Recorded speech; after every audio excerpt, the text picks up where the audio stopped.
Udah ini? Oke, sekarang kita wawancara sama Ernest Prakasa.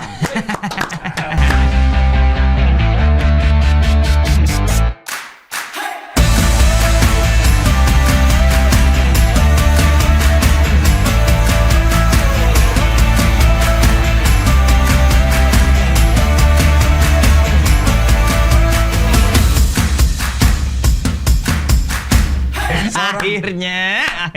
Lo apaan sih Nes sekarang Nes? Lo produser. Lu apaan tuh? Maksudnya gimana? Umbi-umbian. Lo produser, apa komika, apa director, apa mantan presiden? Gue dengan bangga menyatakan sesuai yang tercantum di KTP, Cing. Apa? Seniman. Emang ada ya? Iya, KTP. Aduh, KTP gue di mobil lagi. Gak bawa. KTP gue di mobil. KTP gue seniman. apaan ya? Seniman gue. Ada seniman. Seniman KTP gue. Sejak kapan tuh lo seniman? Sejak yang IKTP itu tahun berapa tahun lah? 2015-16 lah. Udah. Sekitar itu. Iya. Gue inget tuh harus retina scan di kelurahan, mata gue nggak kebaca-baca. Emang ada. Tuh kan nggak percaya. Gue kalau cerita ini orang pada nggak percaya. Kan scan retina sempet ngalamin nggak? Gue nggak itu kok. Itu kan sempet ada waktu itu IKTP yang mata harus di scan. Jadi di Cina nggak bikin pakai IKTP nggak ada yang lulus. Petugas keluar, buka lagi mas matanya mas.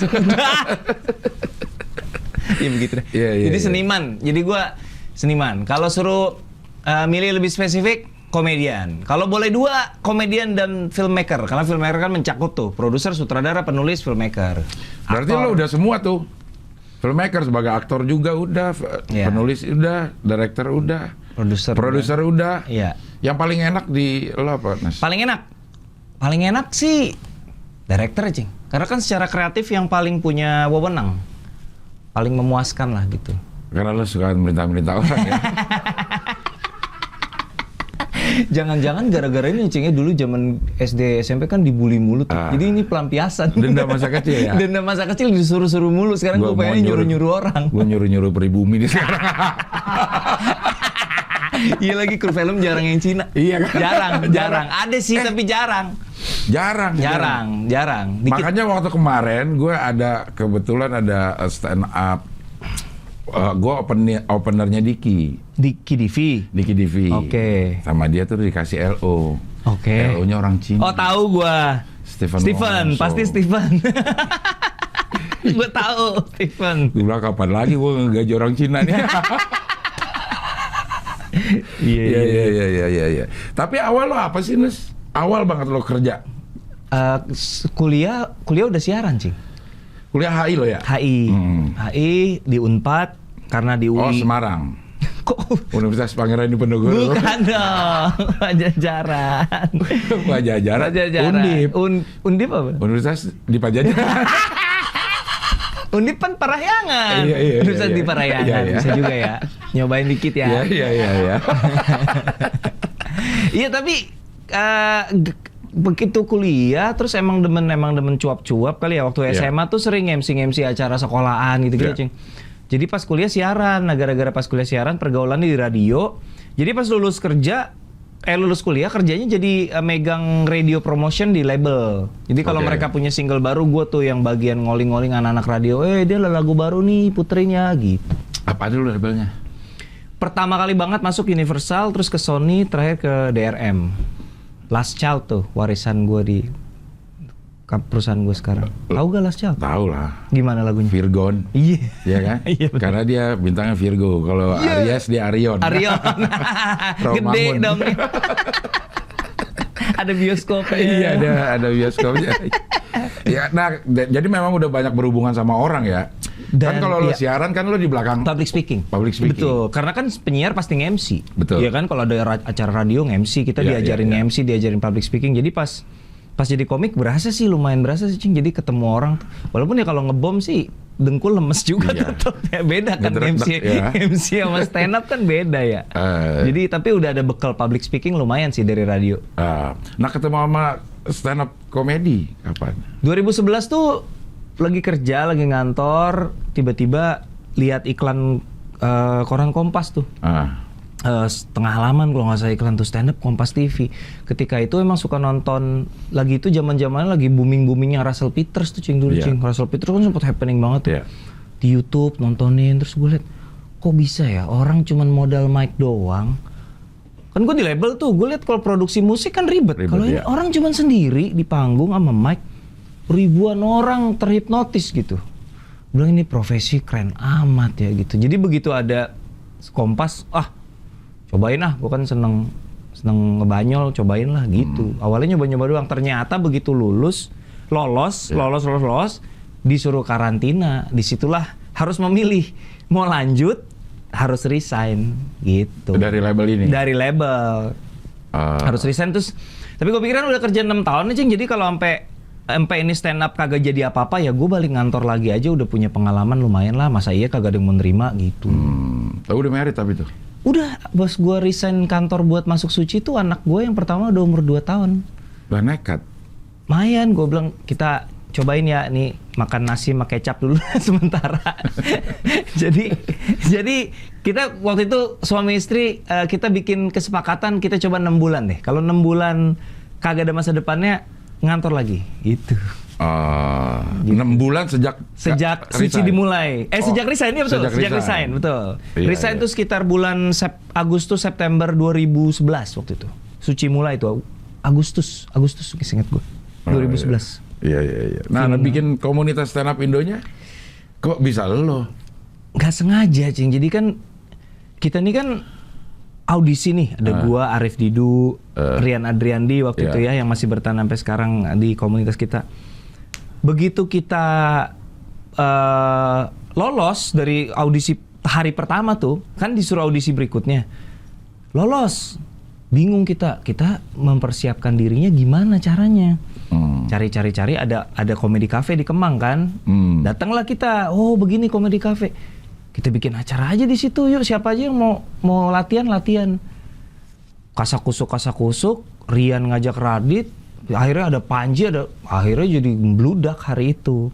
Nah gue tuh emang udah siapin handycam Cing, rencananya yaudah gue dokumentasiin deh gitu. Dokumentasi, taruh YouTube, geger. Apaan. Akhirnya karena waktu itu masih eranya Twitter lagi jaya-jayanya ya, belum sebelum Pilpres kan, sebelum Pilpres 2014 tuh Twitter tuh menyenangkan sekali gitu. Iya kan, nyenengin banget Twitter. Cuman tuh. Jil sama ITJ aja jam 10 pagi tuh. Liberal sama Islam tanpa Jil itu jam 10 pagi tapi. Ini Mas Ulil ya? Iya. Gue follow juga Mas Ulil. Iya. Anyway, karena Twitter rame, terus akhirnya gue terima orang, bang bikin di sini dong, di luar kota maksudnya. Ya udah akhirnya teman-teman yang gue tahu di Bogor kenal si Anu, di Bandung kenal si Anu, gue bikinin aja akun Twitter tuh. Gue bikin akun Twitter langsung 5 waktu itu, gue inget. Ada yang dari kenal, ada yang cuma kenal di Twitter doang. Bandung, Bogor, Medan, Samarinda, Surabaya, 5 itu. Bikinin akun Twitter, terus kita tektokan, kita mulai janjian bikin acara yuk gitu. Jadi dari Jakarta ini transfer ilmu, transfer bawa bintang tamu. Itu sistemnya syariah bagi hasil. Iya. Karena kan gimana kita mau bayar bintang tamu, orang yang mau beli tiket juga belum tentu ada. Jadi kita bikin beberapa di Jakarta. Abis dari Comedy Cafe itu 2 kali, kalau nggak salah di Comedy Cafe itu 2 kali tuh. Abis itu udah meludak, udah artis-artis mulai pada datang tuh. Gue ingat ada Sherina, ada Ladia Cheryl, ada segala macam. Akhirnya kita pindah ke Rolling Stone. Di Rolling Stone beberapa kali.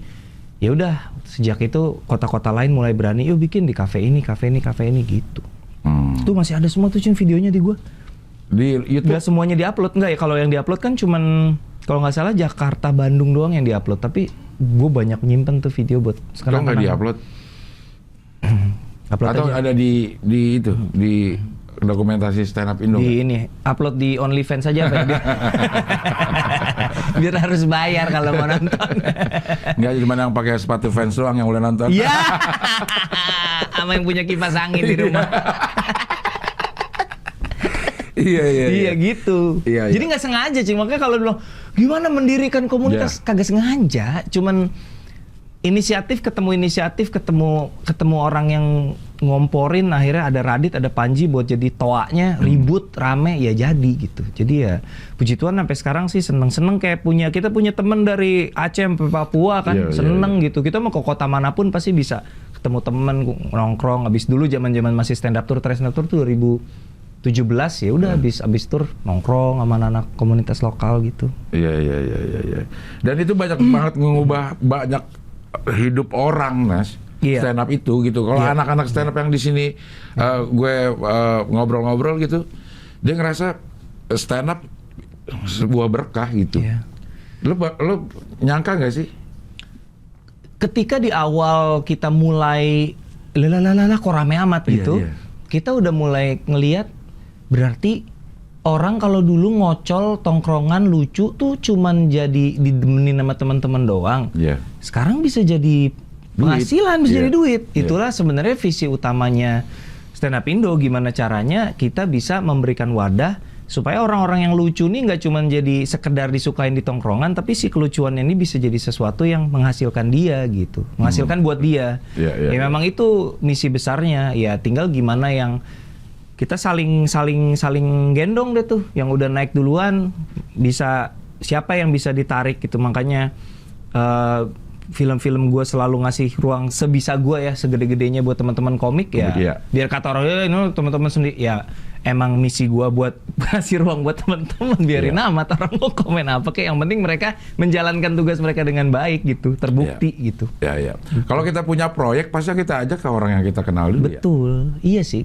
Karena pertama udah tahu skillnya, kedua udah tahu attitude-nya juga kan, Cing. Kita tahu lah dia nggak aneh-aneh gitu kan, ada aja kan yang aneh. Jadi nepotisme nggak apa-apa kalau kata lo nih, untuk batas-batas tertentu. Menurut gue, Cing, dari istilah KKN itu, menurut gue yang paling nggak apa-apa nepotisme. Jadi bahkan di level yang lebih serius pun, kalau lu ada project terus lu hire orang yang lu deket, kan tujuan akhirnya yang penting projectnya jalan. Lu hire orang yang lu deket, menurut gue itu masuk akal. Nepotisme itu menurut gue lumayan masuk, karena gini, daripada lu hire orang yang lu nggak kenal, tapi lu juga nggak tahu kerjanya kayak gimana, lu cari orang yang lu udah tahu banget, karena lu tahu sama dia nih jalan nih pasti gitu. Jadi buat gue sih apa sih? Kalau dia memang masuk kriteria ya. Karena kalau menurut gue KKN itu terjadi karena NKK, maksudnya dibalik gitu, nepotisme dulu, itu akan membuka ruang untuk kolusi karena sama-sama udah kenal, sama-sama udah ngerti gitu, jadi gampang berkolusinya gitu, sehingga nanti akhirnya ujungnya jadi korupsi, karena korupsi harus jamaah. Kayaknya kroniisme kali ya, Cing, yang lebih tepat ya daripada nepotisme. Nepotisme ya? Iya, kayaknya. Jadi KKK dong. Iya, Ku Klux Klan. Malah dilarang. Akhirnya kagak boleh bikin. Kayaknya kroniisme deh, bukan nepotisme. Ya? Nepotisme. Ya nggak tahu lah. Ngapa jadi serius sih ini? Orang kagak siap. Ini malingnya Mamat atau gimana nih? Si Mamat. Gue udah ngeri tuh kemarin di, ayo dong bang tampil di maling. Aduh, gue takut kepancing. Takut karir gue keganggu sama si Mamat, dipancing-pancing, dikorek-korek karena banyak keresahan juga, Cing. Banyak keresahan lah. Tapi emang lu masih ada takutnya, Nas? Kayaknya gue bilang lu termasuk yang speak up tentang masalah apapun dah. Berhati-hati mungkin lebih tepat ya, Cing. Ada nggak gini deh, lu udah bikin? Sering banget. Sering banget. Nggak jadi lu upload. Udah gue ketik di Twitter. Aduh, anak gue masih kecil. Itu masih. Paling sering yang dalam waktu 1-2 bulan terakhir tuh terkait 3 periode tuh. Udah. Kenapa? Karena gue pikir ya udahlah, gue udah pernah ngomong juga waktu itu di Twitter juga. Gue bilang gue dukung 2014, gue dukung 2019, tapi mohon maaf Pak Jokowi kalau sekali lagi saya nggak dukung. Udahlah, udah poinnya udah gue omongin juga. Jadi ya udah gue nahan-nahan aja. Sering banget, sering juga ya. Udah ingat cicilan yang lucu-lucu aja dah. Cicilan juga masih banyak ya. Iya. Kalau film sekarang apa Nas yang lo lagi kerjain, Nas? Sekarang kalau yang dalam waktu dekat rilis, ini gara-gara warisan. Ini gue tapi Aco ya? Film pertama Aco sebagai penulis dan sutradara. Jadi di sini gue produser sama Pak Parwes dari Star Vision, Aco penulis dan sutradara. Sambil lagi nulis untuk Cek Toko Sebelah 2, tapi itu buat akhir tahun. Kalau yang 30 April film Lebaran ini deg-degan juga, Cing, karena sejak pandemi ini maksudnya kita kan belakangan udah mulai ada film, bahkan ada yang 1 juta, ada yang 2 juta gitu kan kemarin, tapi belum ada komedi nih. Horor. Kemarin 1 juta apa sih? 1 juta tuh bentar, yang 1 juta Makmum 2. Makmum ya. Kalau yang 2 juta Aku Kira Kau Rumah, filmnya Prilly. Tentang mental health issue yang lagi komedi belum nih. Makanya pengen semoga teman-teman kangen gitu nonton komedi di bioskop, semoga ya. Teka-teki kemarin? Teka-teki Desember 2021 itu bukan komedi, Cing. Iya, maksudnya berapa ininya? Penontonnya? 170.000 kalau nggak salah, sekitar segituan, 170. Kalau segitu balik modal ke sini. Gue sering banget ngitungin pendapatan orang dah, tapi nggak mau ngitungin pengeluaran gitu. Iya, tapi kan dalam jangka panjang balik, Cing, karena kan film itu kan nggak cuma bioskop doang. Nanti ada tayang di platform streaming, tayang di TV, tayang di pesawat, tayang di segala macem. Gitu. Iya. Di pesawat banyak juga film lo yang tayang ya. Ya, lumayan lah berkat teman-teman komika yang funny mania filmnya. Tapi emang ngehe itu. Apa, Cing, yang gue Cek Toko Sebelah ya? Cek Toko Sebelah. Yang gue masih sampai sekarang gue masih inget, cuma namanya aja gue nggak inget. Aci. Oh iya. Ngecengin nama orang. Nganter plang ya. Itu. Nah, nama orang siapa gitu? Afuk. Afuk. Nama Afuk gitu. Terus dia masuk nih si Afuk. Mau kemana lo? Mau ganti nama? Nah, Aci lucu. Iya, itu. Iya. Aci tuh gue udah naksir dari stand up fest kan. Iya. Pas dia stand up bahas materi dia yang penuh kejujuran itu. Iya. Gue casting di Ngenes, film pertama. Grogi dia, geter. Ketemu kamera geter. Castingnya jelek. Ya udah, gue nggak bisa perjuangkan dia buat buat Ngenes. Akhirnya belum dapat kesempatan di Cek Toko Sebelah. Udah berani, udah lebih pede lah gitu. Nah, lo dapat Ngenes tuh gimana, Nes? Ngenes gimana, Nes? Berima. Ngenes itu kan awalnya buku yang isinya beat-beat stand up. Yang terkait hal-hal yang sifatnya lebih pribadi lah gitu kan. Beat stand up ada yang observasi yang lebih lucu-lucuannya, tapi ada yang hal-hal yang lebih personal. Yang personal-personal itu kumpulin jadi buku Ngenes. 2013 Ngenes, 2014 Ngenes 2, 2015 Ngenes 3. Jadi bukunya 3 jilid gitu. Nah, ketika masuk rak bestseller, dihubungin sama beberapa produser film untuk diadaptasi jadi film. Oh, dihubungi jadinya. Lo nggak menjajakan itu? Kan nggak kenal, Cing, mau jajakan kemana? Nggak sih, nggak pede, belum kepikiran untuk melangkah sejauh itu sejujurnya. Itu juga begitu ditawarin, banyak ngobrol, salah satunya banyak konsultasi sama Radit tuh. Maksudnya, tapi waktu itu Radit udah bikin film kan? Udah, justru karena Radit udah bikin film, makanya gue disuruh. Awalnya kan Oke, nulis skenario. Selama ini kan gue udah nulis beat, udah nulis buku. Beranilah nulis skenario kan. Tiba-tiba, sekalian kamu yang ngedirect. Hah? Ngedirect kan udah main Comic 8 tuh, Cing. Udah tahu bikin film tuh kayak apa gitu, ribetnya gitu. Wah, kalau ngedirect sih enggak lah, saya belum pernah jadi sutradara, nggak sekolah film, dari mana ngedirect gitu. Bisa, nanti kita gini. Terus konsultasi sama Radit. Radit pertama kali ngedirect juga diceburinnya sama produser yang sama, sama Pak Parwes juga. Jadi dia bilang nggak apa-apa, Nas, lo coba aja, bla. Ya udah, salah satu orang yang gue ajak ngobrol Radit ketika itu. Terus dia bilang nggak apa-apa, cobain aja. Terus gue pikir cobain lah ya, kalau sampai belangsak ya udah, kapok ya udah, tapi paling nggak coba deh gitu. Cobain. Ngedirect belajarnya di mana, Nas? Kalau acting mah bisa sambil jalan ya, diajarin. Direct lo belajarnya gimana, Nes? Sebelum ketika udah tahu mau ngedirect, bikin konten buat YouTube sitkom waktu itu. Jadi ada kerjasama sama XL untuk bikin YouTube. Terus XL-nya ngebebasin, lu mau bikin apa? Nih sekalian latihan kali ya, bikin kayak sitkom-sitkoman gitu. Itu pertama kali ngedirect tuh. Dengan segala kebodohan dan keluguannya ya coba aja. Akhirnya ya banyak mengandalkan diskusi sama kru yang lebih paham. Ada nggak direkturnya beneran? Yang memang udah pernah jadi ini? Terus lo konsul sama dia? Atau Konsulnya maksudnya ada, co-director ada. Yang udah pernah jadi director kan? Udah pernah jadi co-director juga Ya, tepatnya. Ketika itu dia belum pernah ngedirect, tapi dia udah jadi co-director di Comic 8 yang which is skalanya gede banget gitu. Jadi ketika gue sama dia ya gue sangat banyak terbantu. Namanya Ading Liwutang. Bang Ading yang bantuin gue dari Ngenes cek toko sebelah sampai terakhir dia bantuin gue di Susah Sinyal. Gitu. Iya. Jadi banyak konsultasi sama Betul banget, banyak banget. Jadi menurut lu director tidak perlu mengetahui punya skill teknis yang mumpuni gitu? Sangat perlu. Justru semakin gua Nah, lu belajarnya kapan? Nah, justru semakin begitu nyebur baru sadar. Gini, kalau kita belum mulai, kita nggak tahu apa sih yang harus dipelajarin tuh belum benar-benar kebuka gitu loh. Ketika mulain, ditanya sama DOP-nya, ini lu mau nge-track, mau track in, mau track out? Apa bedanya track in sama track? Kagak ngerti gua. Kalau lu track out rasanya gini, kalau track out terus gue lihat, oh iya benar-benar, berarti kita track out gitu. Jadi kamera movement dan rasa kayak gitu-gitu masih blank banget. Jadi oh iya, gue tuh harus belajar banyak, ngerti soal pergerakan kamera, lensa gitu-gitu. Jadi ya ilmunya dari mana?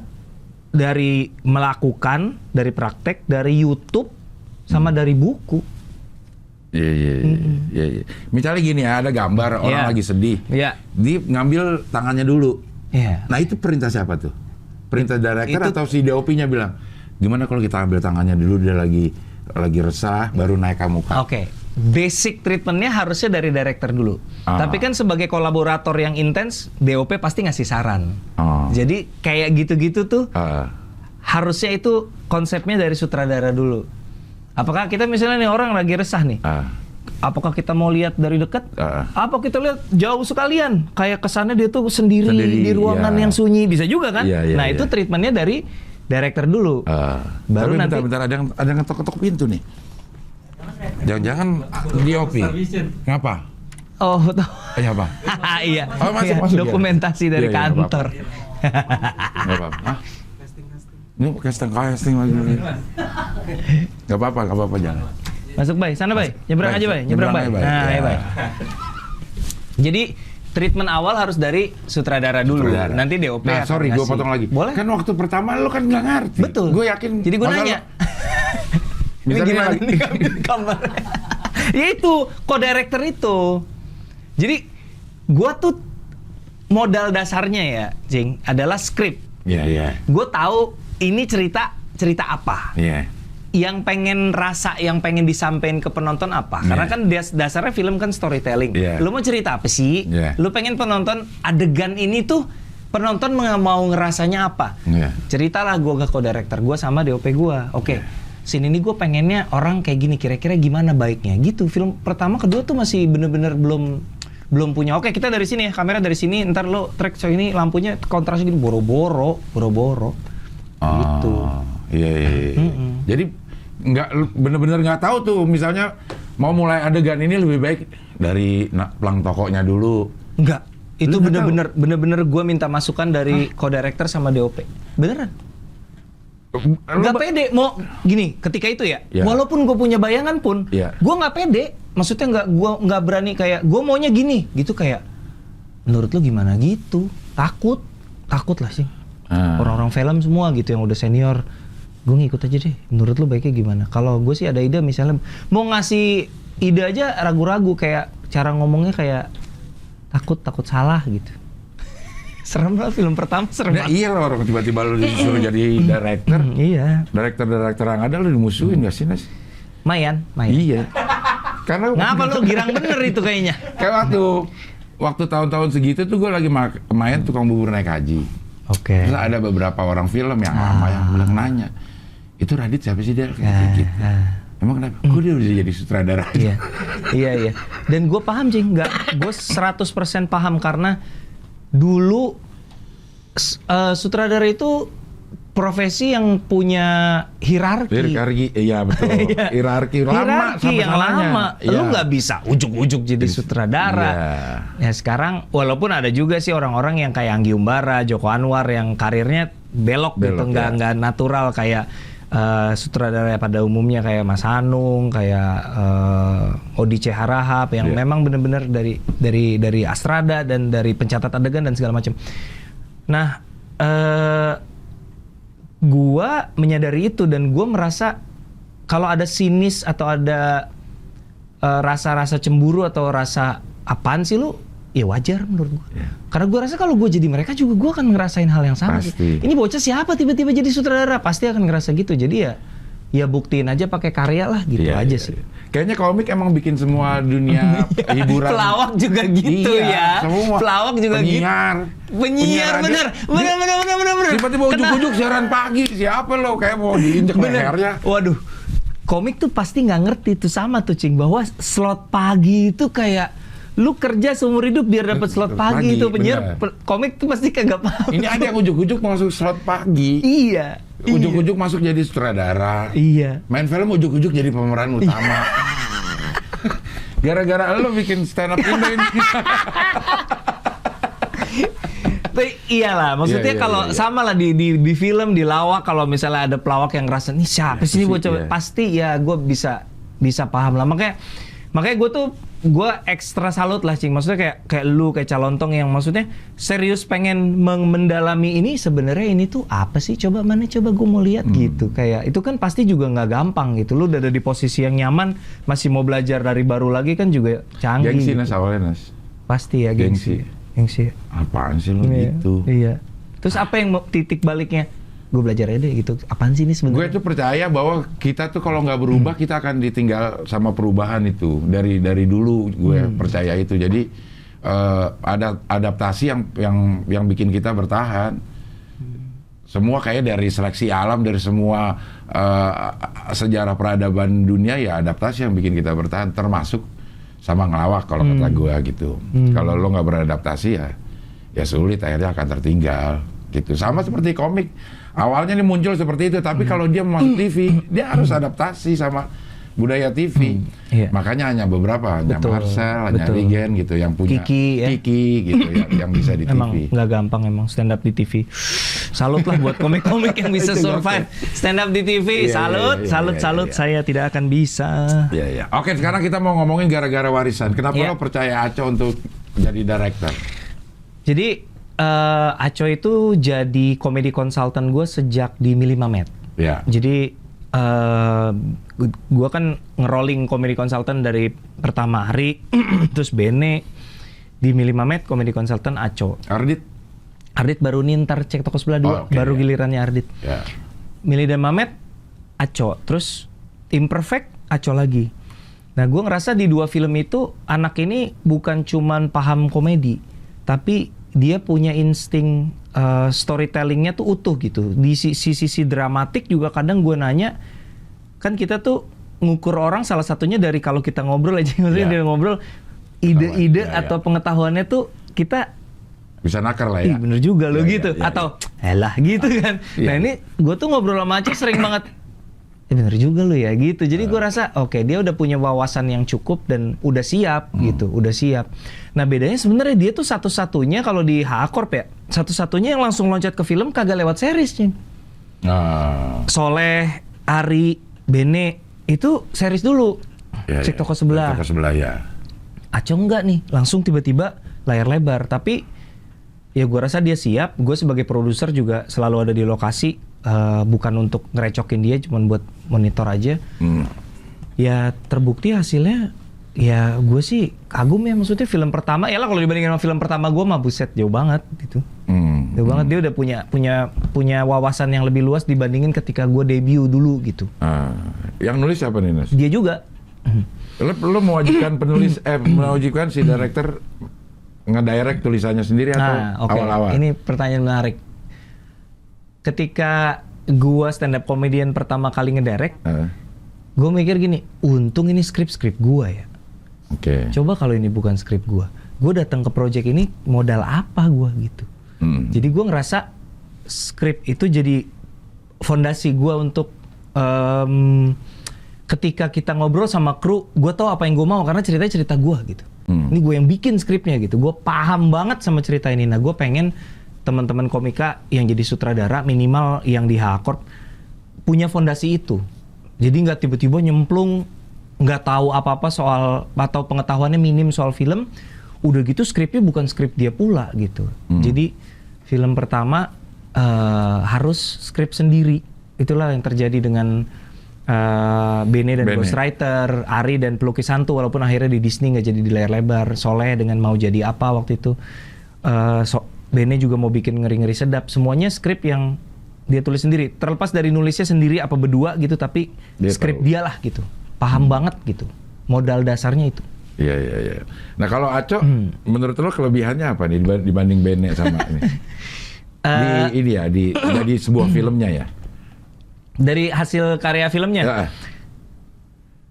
Ini agak susah nih dibandinginnya karena sebelum ini belum ada yang bener-bener genrenya drama komedi keluarga gini, belum ada. Oke. Si Soleh bikin 2 film, yang satu tentang anak kampus, yang kedua zombie, komedi zombie. Ya. Ari komedi horor, Bene ngedirect komedi horor juga. Jadi yang drama komedi keluarga emang baru ini nih, jadi belum ada pembanding. Tapi ya sama Cek Toko Sebelah? Iya mungkin akan ada orang yang ketika nonton ini serasa seperti Cek Toko Sebelah versi pribumi gitu. Karena gue yang produserin Aco yang ada unsur keluarga, unsur komedinya juga kental. Tapi gue bangga lah. Maksudnya gue ngelihat karya, wah kalau karya pertama begini sih salut lah gitu. Nggak percuma gue ngasih kepercayaan juga nggak malu-maluin ke Pak Parwes gitu. Itu aja sih. Mau tayang tanggal 30 April. 30 April. Barengannya apaan? KKN di Desa Penari. Nah, kan dia mau diundur terus katanya. Kali ini enggak kayak. Ya jangan lu tanya ke gua dong, kan film orang. Setahu gua sih kagak. Tapi seru nih, seru. Gue sih seneng-seneng aja sih, maksudnya persaingan iya, tapi ya udah orang yuk rame-rame ke bioskop yuk, film lagi rame nih gitu. Iya. Seru-seru aja sih. Gue denger lo apa Panji sih yang ngomong yang nggak fair banget kalau harga tiket sama antara film luar sama film kita. Gue pernah ngomong itu, gue lupa di mana, tapi gue pernah bilang menurut gue film lokal kenapa nggak dicoba di bawah film barat. Tapi produser-produser nggak setuju. Kayak gue ngobrol sama Mbak Mira Lesmana, gue bilang, Mbak Mira kenapa sih? Kan memang beda gitu. Masa film gue sama film Marvel sama harganya gitu. Tapi menurut Mbak Mira nggak bisa. Kita sebagai sebuah produk, kita harus bisa pede sama produk dalam negeri gitu. Ada unsur nasionalismenya juga, ada unsur bahwa kita harus bisa pro produk lokal. Jadi kayak ada semangat itu. Jadi bukan semata-mata masalah nilai barangnya doang, Cing, gitu loh. Ada spirit yang berbeda kalau kita mendukung film Indonesia. Something like that lah. Iya. Panjang perdebatannya pasti kalau itu. Iya, tapi kalau lagi bareng masalahnya, Nes. Iya, Doctor Strange bakal rilis beberapa hari setelah gara-gara warisan. Nah, nggak apa-apa, Cing, udah biasa gue mah kayak begitu. Tapi tetap ada waktu itu yang paling banyak lo. Gue paling gila itu waktu itu Mili Mamet rilis bareng Bumblebee sama Aquaman. Itu yang paling rusuh. Rusuh banget. Mili Mamet dapat 1,5 juta. Masih dapat berarti ya. Ya, puji Tuhan lah. Kalau yang luar negeri itu dapat segitu juga gak sih, Nes? Bisa lebih. Di Indonesia? Iya. Hah? Bisa lebih, Cing. Film-film Marvel tuh 5 juta ke atas mah udah nggak kaget kita. Di Indonesia doang? Iya, di Indonesia doang, bukan di Asia Tenggara kagak, Indonesia. Film Indonesia rekor tuh kan 6 juta ya? Warkop itu? Warkop apa Dilan sih paling tinggi, lupa Warkop gue. Warkop yang 6 juta, 7 jutaan ya? 6 juta, 6 juta seingat gue sih 6 jutaan. Film Hollywood rekornya di atas itu. Oh. Karena kan kalau film Indonesia kan, film Hollywood kan pasarnya lebih luas sih. Kalau misalnya kayak orang-orang yang nggak care sama perfilman kita, nggak ngikutin industri kreatif dan hiburan Indonesia, ya taunya James Bond, taunya Marvel, taunya Disney gitu. Iya. Gitu. Nah, apa yang harus, apa yang membuat gue harus nonton gara-gara warisan? Kalau menurut lo? Nggak harus. Apa yang bikin gue tertarik? Tertarik. Iya. Lucu, Cing. Lucu. Kalau Aca pasti lucu kayaknya. Dan ini pertama kali film gue ada si Diki Divi.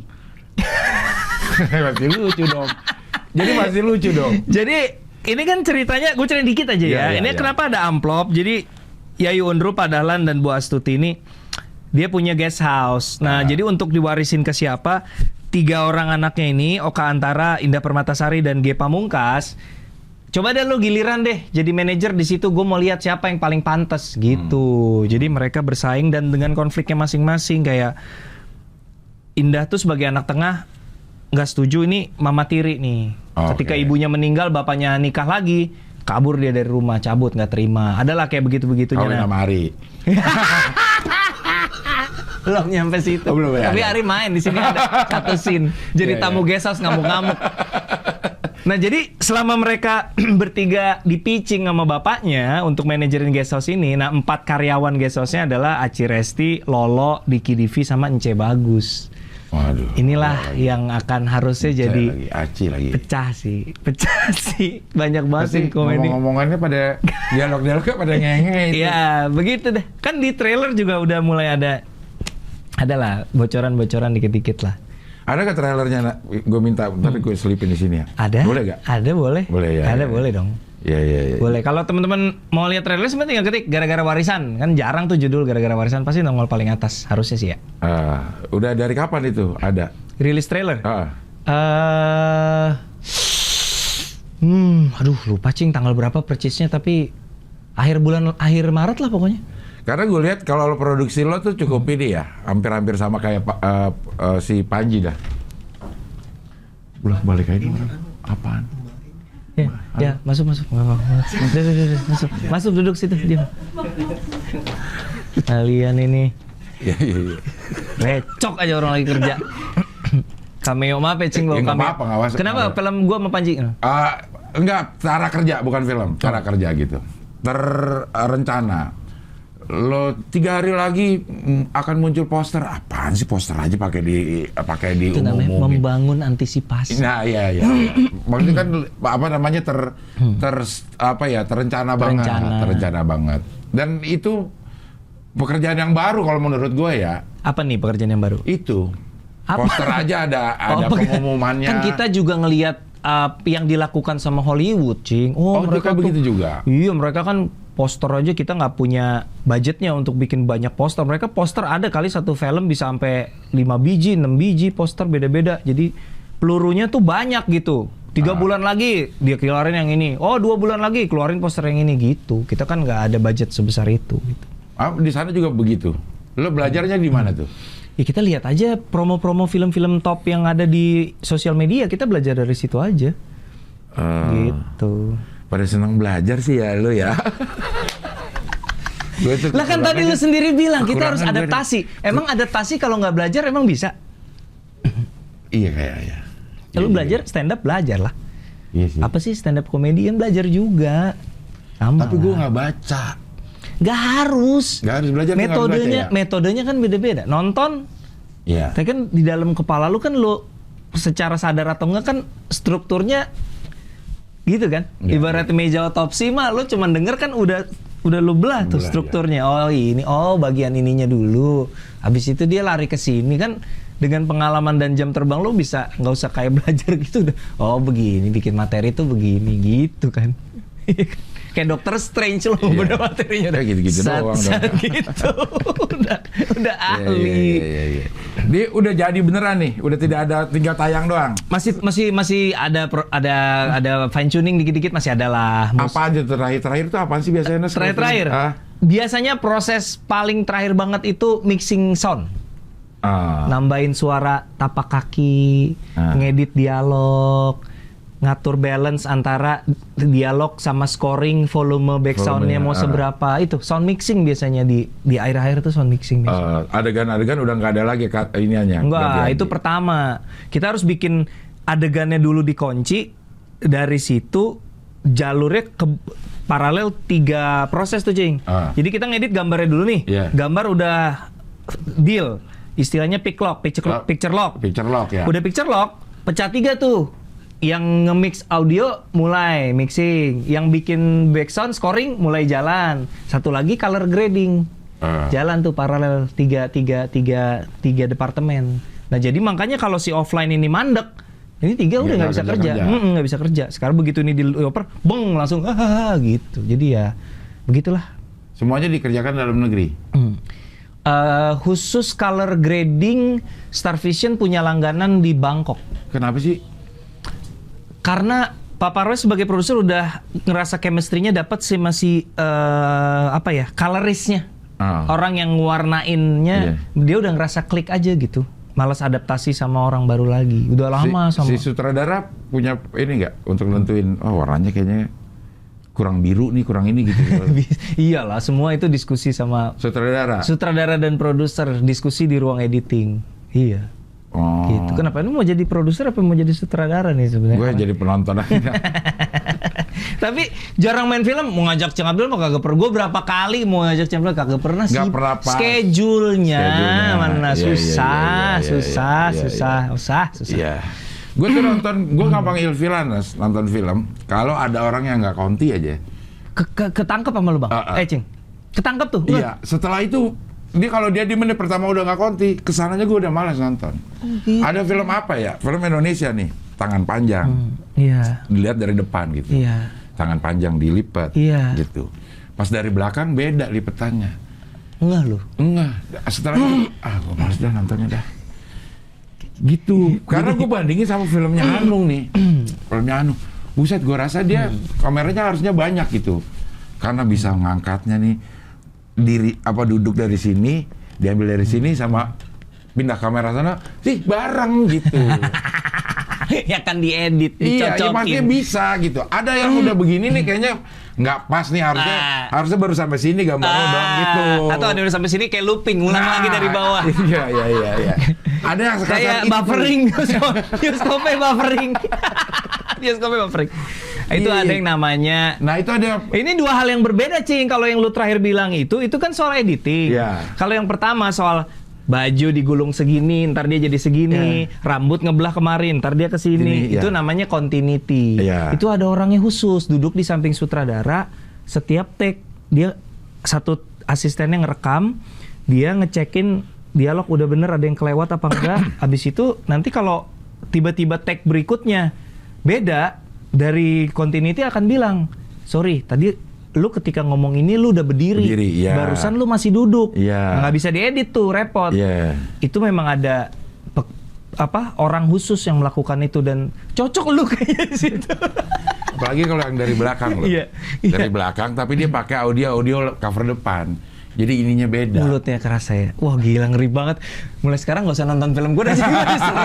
Gila yang dilihat sampai sedetail itu. Iya, kenapa ya? Film. Kenapa ya gue begitu ya? Berarti lu nonton di HP aja lah, jangan nonton di bioskop. Kalau di bioskop kegedean semuanya kelihatan. Kalau di HP kayaknya lu ngeliat bibir sih, dari sini ngeliat bibir gini nggak kelihatan. Kalau dari belakang kan kelihatan tuh, Nas. Iya. Gitu. Bener. Itu kenapa sih nggak?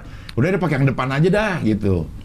Apaan pertimbangannya? Bisa macam-macam, Cing. Bisa jadi ketika dari depan delivery-nya tidak sebagus ketika dari sini. Oh, iya. Bisa jadi ada yang dibuang part dialognya. Atau mau ngambil gambar yang sebelah sananya. Iya. Stressingnya di sebelah situnya. Iya. Tapi ya jadi nggak enak. Nggak enak tetap. Nggak, tapi tergantung produser sama sutradaranya juga. Maksudnya, kalau lo ulang nggak tuh? Kalau lo lihat itu? Itu kan biasa ketahuannya pas ngedit. Maksudnya kita pas ngedit. Orang gue nonton masih begitu. Maksud gue pas ngedit kan, pas bukan pas syuting. Iya. Kalau gue, kalau ada gini, kalau itu sebuah scene yang dramatiknya lagi tinggi, toleransinya kita perbesar. Karena orang harusnya akan terfokus ke rasanya. Ada yang lagi berantem gede, atau ada yang lagi nangis-nangisan, atau yang lagi lucu banget, toleransi kita perbesar. Tapi kalau tidak ada dramatik atau komedi yang bener-bener dominan di situ, dialog yang ya ringan tanda kutip gitu, kita akan strict banget. Kita nggak kasih ruang untuk perbedaan-perbedaan kayak gitu. Karena orang lebih gampang kalau udah ribut, orang berantem udah emosi kan, gitu. Iya. Ngeri banget film. Siapa tuh kalau nonton perhatiinnya begitu. Iya, siapa. Nih, gue kasih tau, Cing, itu jangankan film Indonesia. Bini gue sama lu sering merhatiin gituan. Di Hollywood banyak. Bener kan, banyak kan? Ini kita duduk gini nih, ntar begini, ntar dia begini gitu. Kesenggol aja nggak sengaja gitu. Banyak di Hollywood gitu. Pun. Banyak. Ini posisi-posisi yang nggak konti dari ininya nih si properti. Paling sering rambut. Rambut susah soalnya. Lu mau gimana rambut mau dijagain harus sama percis terus kan susah. Paling sering tuh masalah Konti tuh rambut. Enak botak, bener. Rahman tuh kalau jadi aktor enak dia. Enak dia. Nggak enak di sutradaranya. Produser ngapain? Enak di dia doang. Sama bengep-bengep tuh kalau misalnya ini kayaknya baru besok nih diambilnya nih. Kayaknya kelamaan nunggu take, pas mau take nggak dicek lagi make-upnya. Nggak dicek lagi. Tempatnya kadang-kadang beda, warnanya juga mungkin udah kelamaan tadinya ungu jadi merah. Tapi kalau kayak gitu-gitu bisa ada ruang perbaikan di editing, CGI. CGI misalnya kayak gue inget Imperfect pernah tuh Aci kan tompelan. Ada satu ketika yang tompelnya kayak lemnya ada yang letek di ujung, ya kita CGI, kita rapihin. Atau kadang-kadang yang paling sering terjadi tuh jerawat biasanya. Ada jerawat tiba-tiba aktornya di sini banget nih, bukannya kita mau semua orang nggak boleh jerawatan ya, tapi kalau mentul di sini kan orang lihat dia kan keganggu gitu. Bener, keganggu. Jadi kita CGI jerawat, sering banget CGI jerawat tuh sering. Iya. Oh, lo cukup detail juga berarti, tapi ada batas-batas toleransi yang mana yang lo boleh. Itu kalau adegannya lagi kira-kira orang nggak akan merhatiin dah yang kayak gitu-gitu, kita biarin. Dan memang udah nggak ada take lain yang lebih mantap dari itu gitu. Iya. Tapi nggak. Kalaupun gue kayak begitu ilfil nggak apa-apa, yang penting gue udah bayar nonton kan, udah di dalam baru ilfil gitu. Tapi bener se-ilfil itu. Iya. Tapi lu keluar nggak kalau kayak gitu? Oh, kalau bioskop enggak. Kalau bioskop enggak. Kalau yang di streaming ganti. Stop. Tapi orang kalau nonton udah beli tiket mau ngomong apapun bebas sih. Bener. Dulu awal-awal baper gua. Maksudnya lu udah bikin film capek-capek dicelain emang enak gitu. Kesel lu, capek-capek gua syuting nih gitu. Cuman gue belajar kalau ya sekarang gini, lu jadi penonton deh. Masa iya gue udah capek-capek dandan, beli tiket, beli popcorn mahal, beli aqua 15.000 gitu kan. Masa gue mau bilang gue nggak suka filmnya jelek kagak boleh, kan nggak adil dong buat penonton gitu. Jadi akhirnya ya orang kalau udah nonton ya bebas sih mau ngomong apapun. Udah bayar, iya. Nonton bajakan keplakin. Udah bajakan nyela-nyela lagi. Kalau bajakan minimal muji kek. Jadi pahala berimbang gitu, pahala sama dosa lu gitu. Ada yang diajakin berantem sama itu Jeffrey Nicole. Yang ngomongin bajakan. Emang film. Kurang ajar juga sih orangnya ya. Gak, itu tuh lucu sih. Pasti nih orang pikir, alah Jeffrey Nicole biasa main drama-drama romantis remaja bisa apa? Dia nggak tahu Jeffrey Nicole tuh persiapan buat Elias Pikal. Filmnya mau syuting kagak jadi, ketunda kan. Tapi kan dia udah latihan buat jadi Elias Pikal. Jadi Elias Pikal udah mau syuting. Dia ditampol 3 kali jatuh. Sangka loh, cuman gandengan sama Amanda Rolles doang mah bisa lah, inilah gue lawan lah. Dia nggak tahu Jeffrey Nicole jadi Elias Pikal. Salah. Aduh, ya. Oke, jadi gara-gara warisan udah siap ditonton tanggal 30 April. Ya. Lamanya tayang di bioskop tergantung laku atau enggak ya? Betul sekali. Semakin kan film tiap minggu film baru muncul. Jadi kalau nggak laku ya digusur sama film baru. Gitu aja kita mah. Jadi ya semoga teman-teman bisa nonton, semoga suka, semoga bisa membayar kerinduan sama film komedi. Kangen banget. Gue jamin lucu lah ini. Gue berani menempatkan beban itu di gue karena gue percaya banget sama Aco dan komedi yang dia bikin. Dari orang-orangnya sih ada dari empat orang pekerjanya ya. Iya. Gue udah nge-nge semuanya. Asli ada G pula kan di sini. Iya. Jadi gue juga mancing jadi pacarnya Indah gue. Wah. Pacarnya Indah. Makanya Ari cameo ngawasin. Karena bukan apa-apa, Ari kan kenal Indah pertama kan di Steve Pencil film 2017. Jadi Indah ini punya riwayat cinlok. Minta lokomotif. Makanya dijagain. Iya. Oke Ernest, terima kasih. Thank you Cing Abdul. Mudah-mudahan gara-gara warisannya sesuai dengan rencana. Amin. Semoga teman-teman suka, udah itu aja deh. Iya. Itu aja. Sehat terus, mudah-mudahan proyek-proyek ke depan juga bisa berhasil dan makin banyak ngajak orang-orang di sekitar. Amin. Terima kasih Ernest. Sama-sama. Dan sampai ketemu lagi di wawancara dengan tamu berikutnya. Mantap.